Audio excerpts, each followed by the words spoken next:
호세아서는 우리가 잘 알고 있지만 1장부터 3장까지는 호세아가 부정한 여인 고멜을 자기 아내로 삼아서 끝까지 용서하는 그런 내용과 그것이 바로 우리를 사랑하는 하나님의 귀한 은혜요 또 사랑이라는 모습을 보여주는 그러한 마치 그 동화가도 같은 이야기로 시작이 되고 있습니다.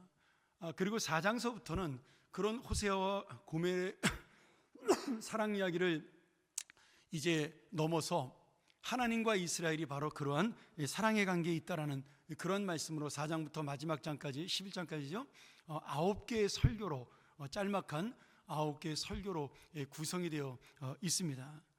그래서 처음에는 부부관계로 시작되었던 하나님의 사랑, 아내와 남편의 관계로 하나님께서는 우리의 버리지 않는 영원한 남편이 되시고 우리는 정말 죄 많고 부정한 하나님이 정말 사랑할 수 없는 그러한 사람이지만 끝까지 하나님이 사랑해 주시고 우리를 안아주시는 그런 귀한 아내로서의 그 사랑을 말씀해 주고 있습니다. 그런데 오늘 이 11장에 나오는 9번째 설교 중에 7번째 설교인 오늘 9장의 11장의 말씀은 조금 다른 내용으로 전개가 됩니다. 그동안은 이 부부의 관계로 하나님과 우리의 관계를 사랑에 대한 이야기로 설명을 하고 있습니다. 그런데 오늘 말씀서부터는 11장부터는 아버지와 자식, 부모와 자식의 관계로 우리를 설명하고 있습니다. 그러면 왜 하나님께서 이 부부의 사랑에서 부모의 사랑으로 그 주제를 바꿨을까요? 우리가 그 의미를 잘 이 말씀을 보면서 깨달아야 하는 것이죠. 바로 이런 의미가 있습니다. 부부는 아무리 사랑해도 결혼이라는 계약관계에 묶여있는 그러한 사이입니다. 그래서 우리가 이제 그 부부의 촌수를 무촌이라고 하지 않습니까? 성경에서는 부부가 둘이 합하여 한 몸을 이룬다라는 그런 하나님의 어떤 말씀으로 시작된 가정을 이야기하면서 우리 부부는 하나다 이런 말씀을 합니다. 근데 그 하나라는 말 자체가 하나라는 규정 자체가 어디서 시작이 된 거냐면 결혼이라는 계약의 관계에서 시작이 된 것이죠. 그러니 아무리 내가 사랑하고 아껴도 남편과 아내의 관계는 계약적 관계입니다. 법률적으로 언제든지 그 무촌이 진짜 무촌이 될 수 있는 그러한 관계라는 거죠. 그럼에도 이 부부의 사랑은 어떤 사랑보다 깊이가 있고 가장 뛰어난 사랑입니다. 그런데 오늘 부모와 자식 간의 사랑은 또 다른 차원의 한 차원 높은 사랑의 문제입니다. 왜냐하면 부모와 자식은 계약의 관계가 아닙니다. 부모와 자식은 무조건적인 사랑의 관계죠. 그래서 오늘 하나님께서 지금 이 북이스라엘 백성들이 워낙 주님의 사랑을 이해하지 못하고 주님의 사랑을 받아들이지 못하니까 이제 이 호세아서를 마무리하면서 어떻게 돼가고 있어요? 이 하나님과 우리의 관계를 부부의 관계에서 한 차원 높은 끊을 수 없는 부모와 자식의 관계로 바꿔서 이야기를 하고 있는 것입니다. 부모와 자녀의 관계는 어떤 관계예요?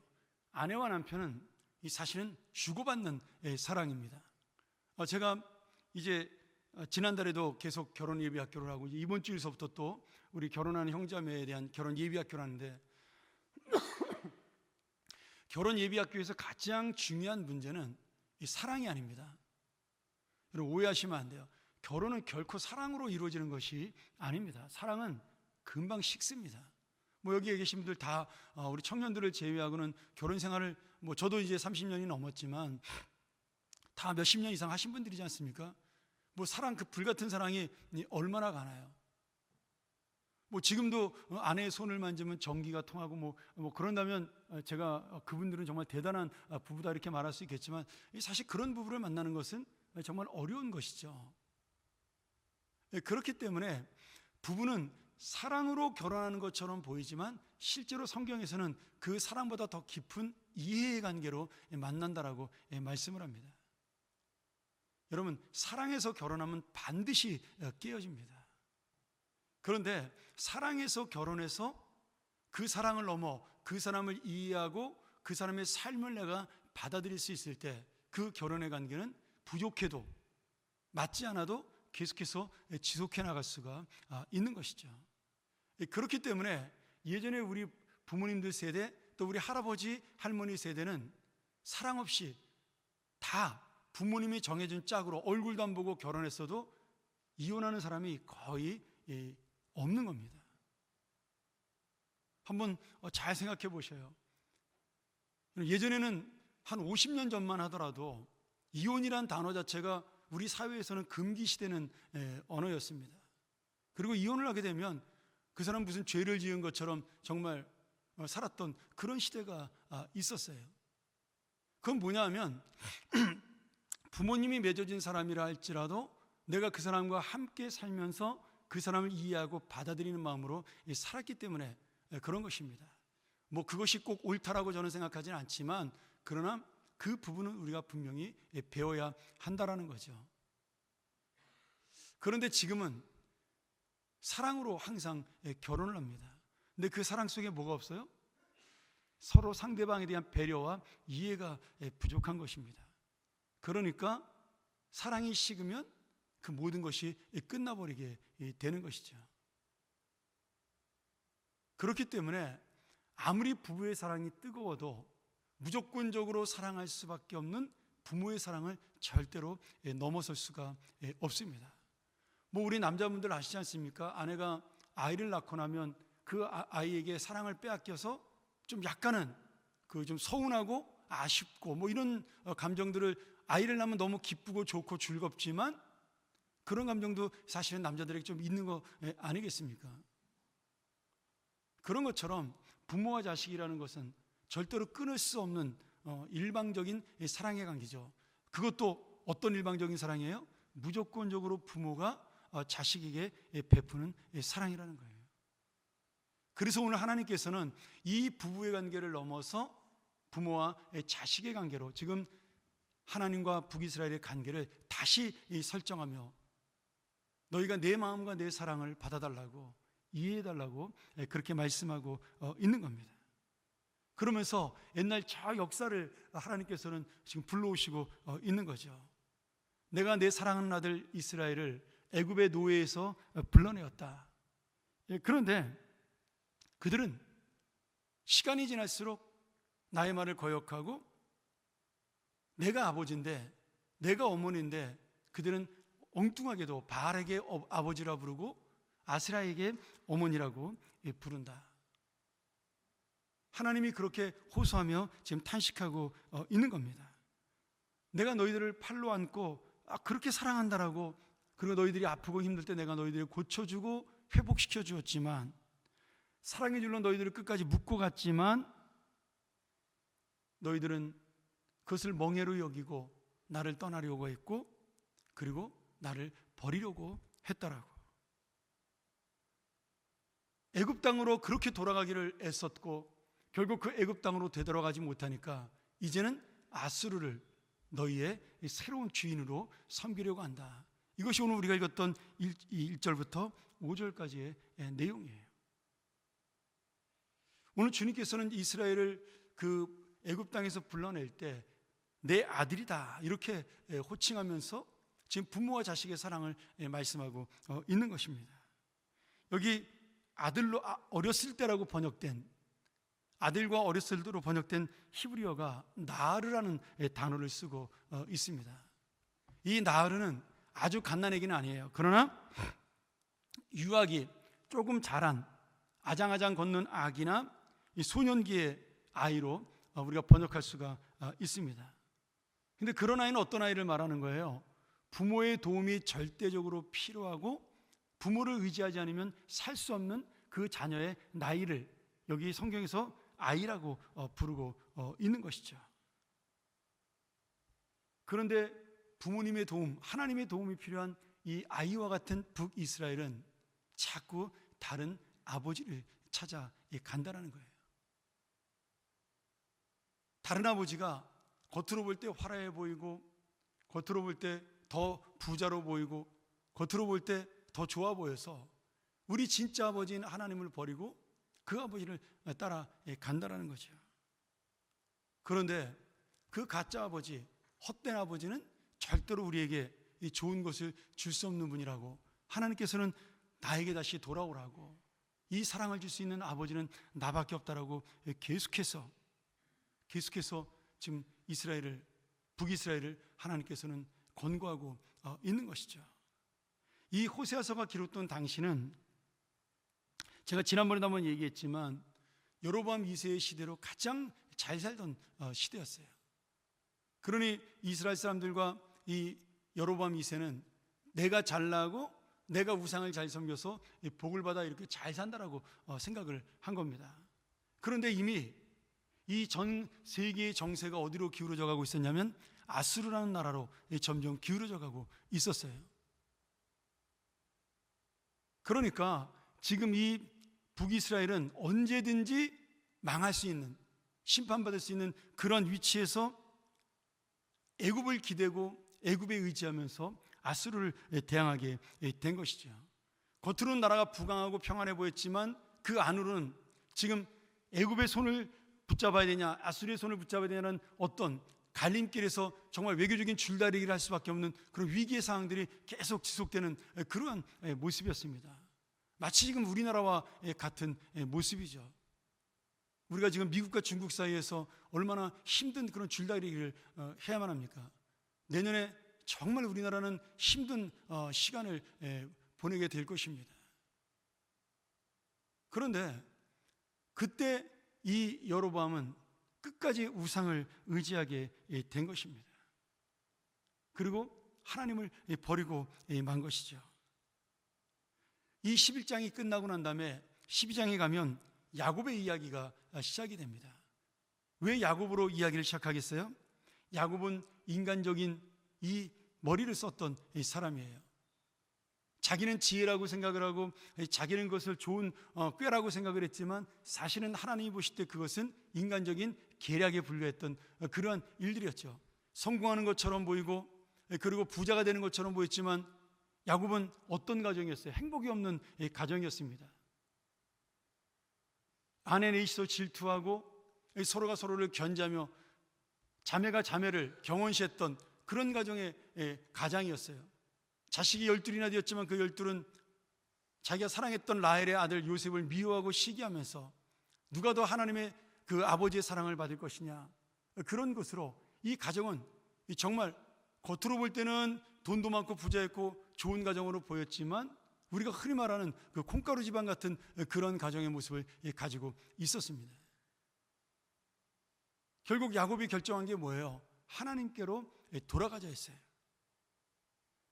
하나님은 끝까지 그래도 야곱을 사랑하셨고 그 야곱을 함께 하셔서 이스라엘의 이름을 주면서 내가 너를 사랑하고 아끼며 내가 너를 인도하고 보호하겠다라고 약속을 하신 것이죠. 너의 할아버지 너의 아버지 그들을 인도한 것처럼 내가 너와 함께 하겠다라고 약속을 주셨어요. 그게 바로 하나님 아버지의 사랑이라는 거죠. 그러니 지금 북이스라엘도 돌아오라는 거예요. 늦지 않았다라고. 내가 너를 끝까지 사랑할 테니까 아직도 늦지 않았으니 이 아버지인 나에게 돌아오라고 계속해서 외치고 있는 것입니다. 오늘 여러분, 이 말씀의 의미는 무엇일까요? 바로 우리에 대한 이야기입니다. 아무 가치도 없고 사랑받을 자격도 없는, 정말 이 세상에서 버림받을 수밖에 없는 존재인 우리를 어떤 면에서는 하나님의 신부로, 또 어떤 면에서는 하나님의 자녀로 삼아주시고, 심지어는 당신의 아들을 내어주시면서 우리를 대신 살리셨던 그 정말 지극한 사랑, 그리고 영원한 사랑으로 우리와 함께 하신 하나님의 사랑이 있다는 겁니다. 중요한 것은 그 사랑 앞에 우리가 여전히 돌아오지 않고 있다는 것이죠. 여러분, 북이스라엘도 하나님을 안 믿은 것은 아니에요. 제사도 지내고 제사장도 있었고 율법도 있었고, 그런데 그들은 하나님을 섬기는 것처럼 하면서 다른 것들도 같이 섬겼고 하나님에게 경배하는 척하면서 우상에게도 경배했고 율법을 읽으면서도 그 율법대로 살지 않았던, 정말 어떻게 보면 페르나처럼 그렇게 살았던 그것이 바로 북이스라엘의 모습이었죠. 오늘 바로 그것이 우리의 모습일 수도 있다라고 지금 이 말씀은 우리에게 전해주고 있는 것입니다. 하나님의 일을 하면서 하나님의 자녀로 살면서 내 마음대로 되지 않으면, 내 원하는 대로 되지 않으면 견딜 수 없이 힘든 그 악한 마음, 겉으로 볼 때는 신실하고 경건해 보이는데 그 안에는 내 생각과 내 교만과 내 지식으로 가득 차서 어느샌가 하나님의 말씀하시는 그 순종 앞은 날아가고 나의 고집으로 가득 찬 인생, 여러분 그것이 바로 어떻게 보면 이 한국교회의 모습일 수도 있고 우리 개인의 모습일 수도 있는 것입니다. 그래서 오늘 이 성경은 말씀하고 있죠. 예수를, 하나님을 오래 믿은 것이 중요한 것이 아니라 오늘 주님의 말씀 앞에 진정 돌아오는 것이 중요하다라고 우리에게 말씀해주고 있는 겁니다. 사랑하는 여러분, 우리가 살 수 있는 방법은 주님을 붙드는 것밖에는 없습니다. 결국 북이스라엘은 이 말씀이 떨어지고 100년도 되지 않아 아수르에게 멸망을 당합니다. 이번 주일 설교도 제가 히스기야 왕에 대한 이야기지만 그 시대에 북이스라엘이 망하고 말아요. 그렇게 자랑했던 자신의 군사력, 그렇게 자랑했던 부귀영화, 그 모든 것들이 흔적도 없이 사라지게 됩니다. 오늘 여러분, 우리가 하나님의 진짜 지혜, 하나님의 진짜 능력인 십자가 앞에 나를 내려놓을 때 오늘 주님은 다시 한번 우리를 불러 주실 것입니다. 그리고 그렇게 오라고, 십자가 앞으로 나오라고, 너희의 것을 내려놓고 그리고 주님을 붙들으라고 오늘도 말씀하고 계신 겁니다. 여러분, 머리 좋은 사람들이 다 빨리 망합니다. 우직한 사람들이 결국은 성공합니다. 이 세상은 그런 것들을 원하지 않지만 하나님의 나라에서는 그렇습니다. 어리석어 보이고 바보 같아 보이는데 손해보고 하나님을 붙드는 사람, 오늘 하루 내가 힘들고 어렵지만 그래도 주님이 나를 보고 오늘 너가 참 잘 살았다라고 그렇게 하나님의 그 인정을 받을 수 있는 인생, 내 육신은 고달프고 내 영혼은 힘들고 어떨 때는 화도 나기도 하고 어떨 때는 정말 짜증나기도 하지만 나만 왜 이렇게 살아야 되는가에 대한 고민도 있지만 그럼에도 불구하고 주님을 붙들고 주님의 뜻대로 살아가는 자가 결국은 마지막 승리자요, 마지막 주님의 영광을 함께 누릴 십자가의 자녀라고 믿습니다. 오늘 여러분 이 아침에 다시 한번 우리의 마음을 돌이켰으면 좋겠어요. 내가 예수를 믿지만 정말 주님 앞에 주님의 뜻대로 살아가는 자인가? 아니면 내 것을 이루기에, 내 마음, 내 소원을 이루기에 그것만을 향해 달려가는 자인가? 하나님의 뜻이 아닌 내 뜻이 이루어져야 기쁨이 있는 자인가? 다시 한번 돌아보면서 오늘 이 북이스라엘처럼 주님을 끝까지 외면하는 자가 아니라 십자가를 붙들어 하나님의 정말 지혜로운 인생이 되고 하나님이 함께하는 인생이 되기를 간절히 축원합니다.